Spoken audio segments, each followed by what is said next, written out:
Original, original Nissan. Malaya,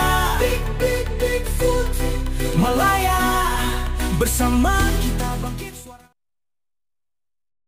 Korang bayangkan tengah syok sembang, tiba-tiba pang, cermin belakang kereta berlubang. Bukan sebab langgar lori, tapi sebab batu kecil berterbangan masa zero hingga tengah masa rumput. Kat Kuantan ni, kejadian tu jadi depan bengkel member Abel Ongkai. Marah betul dia sebab kereta tu bukan part tengah padang pun. Tempat bengkel je. Tapi itulah, bila orang kerja tak tengok keadaan sekeliling, habis semua kena. Misal rumput bukan main sodok. Kawasan tu pula penuh batu kecil. Kadang kita pun pelik kenapa kerja-kerja macam ni tak disedia betul-betul. Nanti bila rosak barang orang, jawabnya sorry bos, pas tu belah.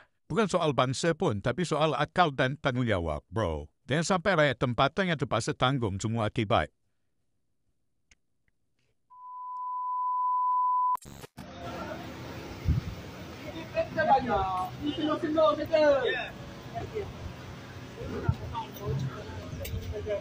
Yang double layer.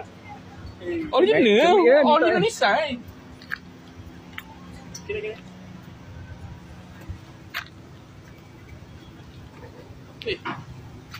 Kita buat kerja. Pecah sudah. Tak ada mampu.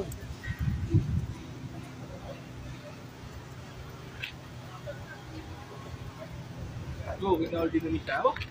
Orangnya original.